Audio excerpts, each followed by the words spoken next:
Francisco, eu vou-lhe dar, eu vou-lhe pedir 3 minutos. Com certeza. Okay, para ver se conseguimos mantermos aqui dentro do nosso horário, ok? O direito de resposta da Francisca. Breves considerações, portanto, estamos aqui num plano de compreensão e de diálogo e acho que isto é muito positivo. Eu gostaria só de reforçar a minha opinião acerca, e agora também mais concretizada pela Joana, acerca da Europa a mais do que uma velocidade. Eu acho que nós temos que refletir isto como algo que existe. Não quer dizer que nós nos ponhamos num lugar submersivo a outros países da União Europeia. Acho que temos que reconhecer que há forças mais poderosas e do ponto de vista histórico e social, até pela própria construção da Comunidade Económica Europeia, há um conjunto de países que se destacam e que continuam a destacar-se e acho que nós devemos reconhecer isso. E quando eu falo e quando eu reflito sobre uma Europa a mais do que uma velocidade, e sendo Portugal que está numa velocidade um bocadinho menor do que outros países, é no sentido construtivo de que temos que alterar esta posição e, portanto, eu não sou, e no que concerne à juventude socialista, não somos comodistas em relação àquilo que é a nossa posição no seio da União Europeia. Acho, em primeira instância, temos que refletir sobre ela e, sobretudo, debatê-la e agir também em conformidade com aquilo que são os nossos pressupostos. Depois, relativamente àquilo que é a União Europeia e daquilo que foi a sua formação original e aquilo que se pretende que seja. A União Europeia, portanto, a Comunidade Económica Europeia começou precisamente por ser uma União Económica, esse era o seu principal objetivo, e tem-se discutido, não no regime do federalismo ainda, mas no sentido da construção de uma União Política. E uma União Política implica muitas outras vertentes e muitas outras dimensões que não a económica, designadamente as questões sociais, sociocomunitárias, educacionais, e, portanto, daí o meu reforço sobre a necessidade de nós nos congregarmos. Eu acredito numa união política e sei que este também é o sentido do Partido Socialista. Acredito numa união política, mas é preciso fazer todo um percurso até lá. E, portanto, o reconhecimento das nossas debilidades só será uma forma de nós sermos mais proativos na nossa ação dentro da União Europeia. Relativamente ao caso Sócrates, eu só gostaria de dizer, e todos nós aqui, de alguma forma partidarizados ou não, todos nós aqui somos políticos e a política não é um lugar branco, não é um lugar, passo a expressão, de virgem pura, em que as coisas acontecem sobre um eixo linear.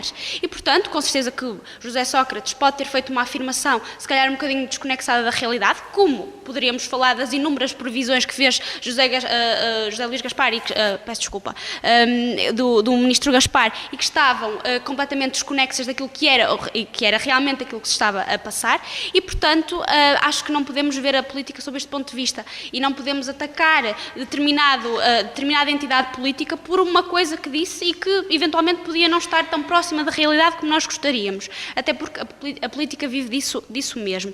E gostaria também de dizer, salvo a minha área, que é a área da educação, que José Sócrates fez um trabalho muito bom em termos de educação e que isso deve ser ressalvado em conformidade com alguns pressupostos até da própria União Europeia e, portanto, só gostaria de deixar esta nota para terminar este breve diálogo mais partidarizado.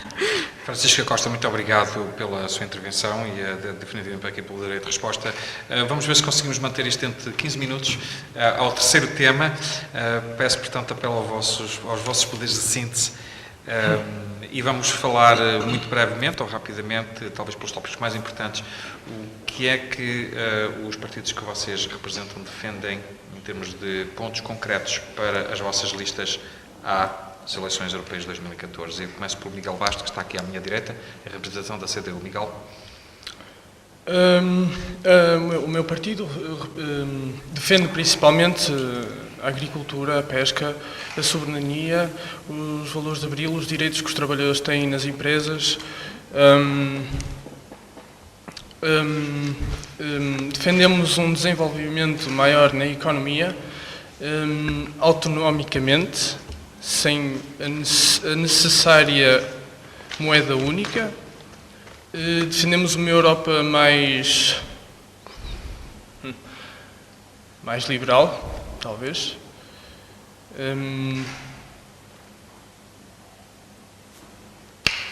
Defendem a saída do euro? Isso era uma das coisas que vocês gostariam de ver? Por que não? Por que não? Há vários economistas que fazem estudos à saída do euro em Portugal e, portanto, eu acho que seria e tem uma boa crítica em relação a isso, por isso seria uma boa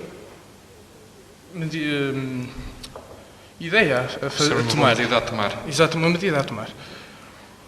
Miguel, mas em termos de política europeia, vocês desejam então uma viragem em termos de política europeia que nos daria, e eu aqui vou resumir para si, que nos daria um pouco mais de independência, um pouco mais da nossa soberania, é isso que me está a dizer? Exatamente, onde os Estados-membros possam ser... Mais soberanos do que são agora, na vossa opinião, digamos, do vosso ponto de vista? Sim, mas digamos, não tão... como é que é dizer? Não tão levados à igualdade, como se fosse Portugal, como se tivesse as capacidades de fazer as coisas como a Alemanha tem, ou a França. Defender maior igualdade. Exatamente. Maior igualdade dentro da União. Exatamente, não tratar as coisas exatamente iguais, os mesmos como se fossem todos iguais, defender umas medidas coerentes em que possa servir a Portugal ou possa servir à Itália, mas não com austeridade. Já sabemos que isso não vai a lado nenhum. O próprio FMI disse isso, portanto, e mais quer continuar com 2015 com austeridade. Portanto, e sim, e ter mais soberania nacional em cada país, mas ao mesmo tempo com a ajuda da União Europeia, mas não abusando. Exato, portanto, mais igualdade dentro da União Europeia, menos austeridade e um maior equilíbrio de forças dentro da União Europeia. Maior equilíbrio de forças. É o que eu deduzo aqui pelo que me diz. Miguel, muito obrigado. Eu passo à Joana Abreu aqui à minha direita, em representação mais uma vez da JST. Joana, em termos da aliança, em o PSD, porque o PSD está em aliança com o CDS também nestas eleições, quais é que são os pontos principais da vossa lista eleitoral? Portanto, a nossa proposta passa precisamente pela reafirmação de 3 pontos fundamentais: paz, liberdade e democracia. E, portanto, quer-se afirmar isto e o próprio programa eleitoral passa precisamente por isto. Ora, nesta perspectiva, e nomeadamente, ou começando pelos jovens, nós sabemos que a garantia jovem, que é hoje discutida, inclusivamente no próprio manifesto do Partido Socialista, também é referenciada, apesar de ter sido baseado na iniciativa da Comissão Europeia sob a batuta de Durão Barroso. A realidade é que portanto, é uma garantia que visa a facilitação da entrada no mercado de trabalho de modo competitivo. E, portanto, no seio da União Europeia existe agora a determinação até um limiar de 25 anos, mas este limiar em Portugal, não é? Quando foi densificado para o nosso ordenamento jurídico, ficou colocado o limiar de 30 anos. E que, portanto, se pretende, e aqui tenho números, ajudar ou propiciar a entrada no mercado de trabalho a 378 mil jovens em Portugal. E, portanto, é uma das fortes apostas de continuidade, no fundo, da Aliança Portugal. Passa também pela criação de novas oportunidades de emprego, de fomentar a mobilidade laboral, porque eu penso que nós não podemos...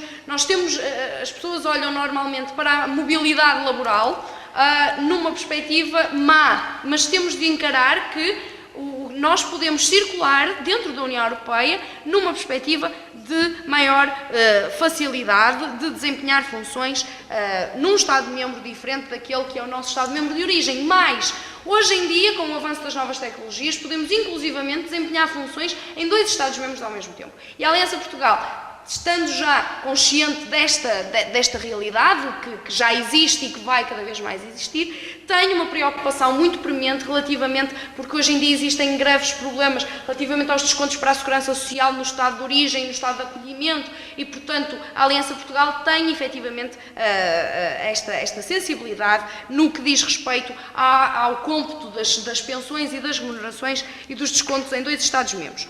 Por sua vez, também, Luís Viegas, que é um dos representantes jovens que está na lista da Aliança Portugal, como eu disse, em lugar elegível, Recentemente também se pronunciou pela criação, o Inove Contacto é um dos programas de empregabilidade de circulação mundial com um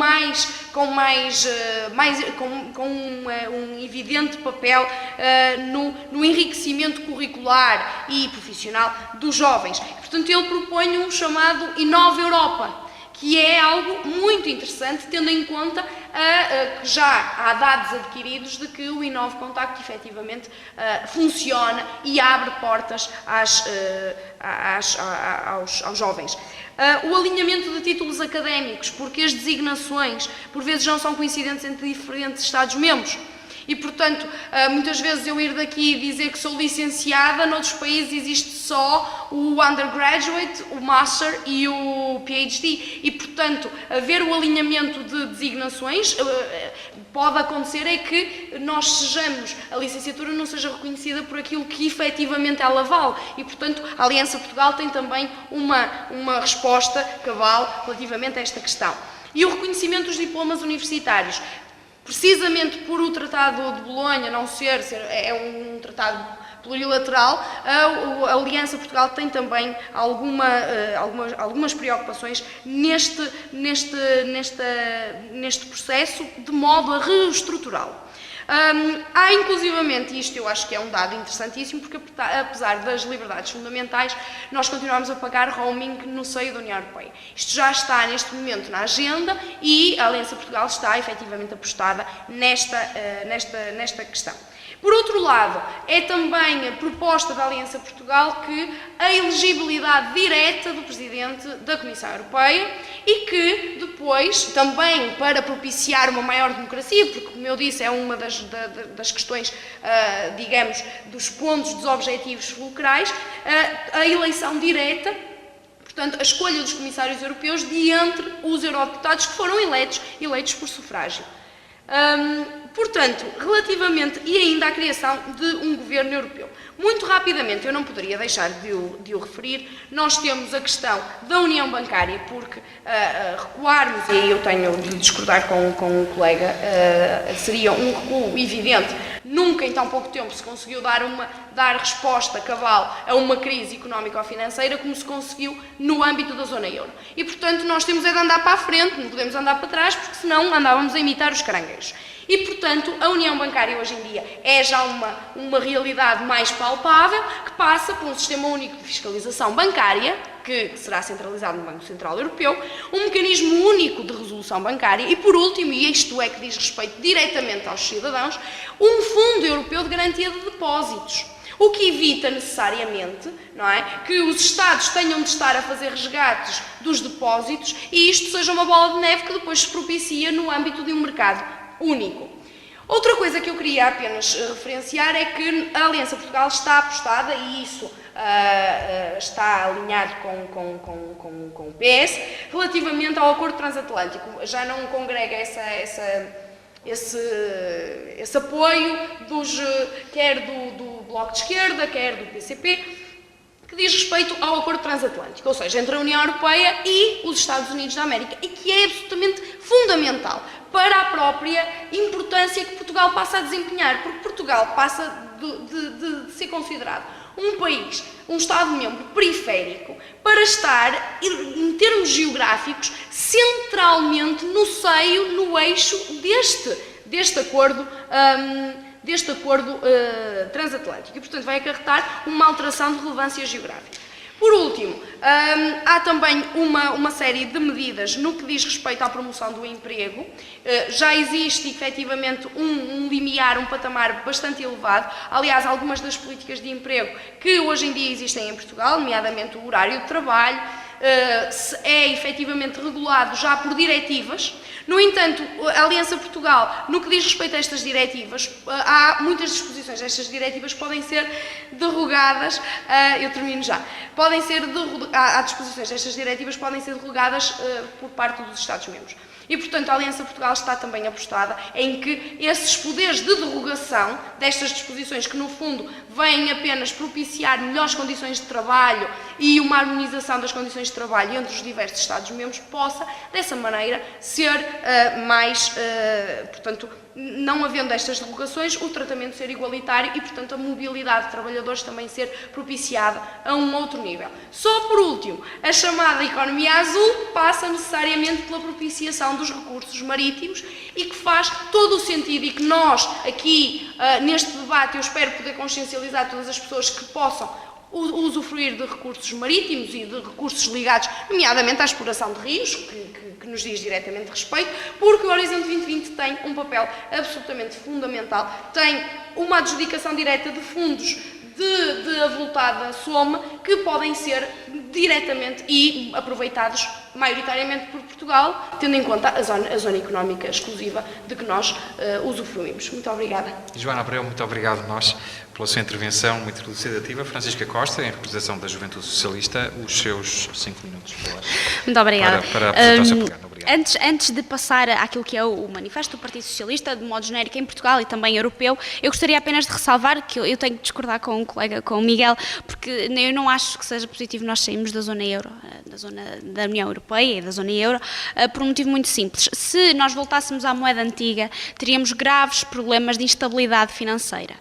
Por um motivo muito simples, a legitimidade também tem um papel fulcral na política e na sociedade em geral. E, portanto, os nossos credores, provavelmente, se voltássemos eventualmente à moeda antiga, quereriam receber provavelmente ainda no euro, não afastaríamos os investidores, as próprias empresas, e agora com esta situação toda e com a nova moda que é a designada diplomacia económica, provavelmente os investidores deixariam Portugal, abandonariam Portugal para irem para outros países, provavelmente com a moeda euro, que é uma moeda que tem alguma legitimidade e alguma credibilidade internacionalmente, não é só dentro da nossa zona de conforto, aqui dentro da Europa, muito pelo contrário, e portanto deixe-me dizer-lhe que naquilo que é a opinião vinculada ao Partido Socialista e à Juventude Socialista, tal não é plausível para nós.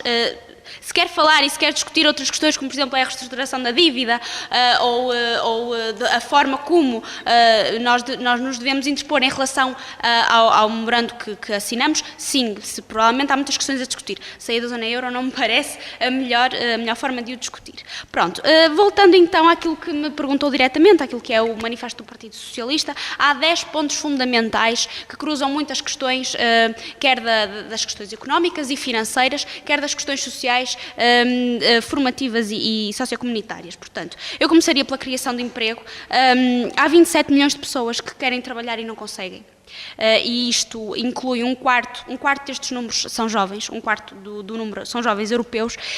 Há 120 milhões de pessoas em toda a União Europeia que estão no limiar ou para lá daquilo que é a pobreza e, portanto, um dos principais objetivos do Partido Socialista é precisamente a criação, dentro daquilo que são as medidas possíveis, da criação de emprego. A implementação total do Garantia Jovem também é focada no manifesto do Partido Socialista.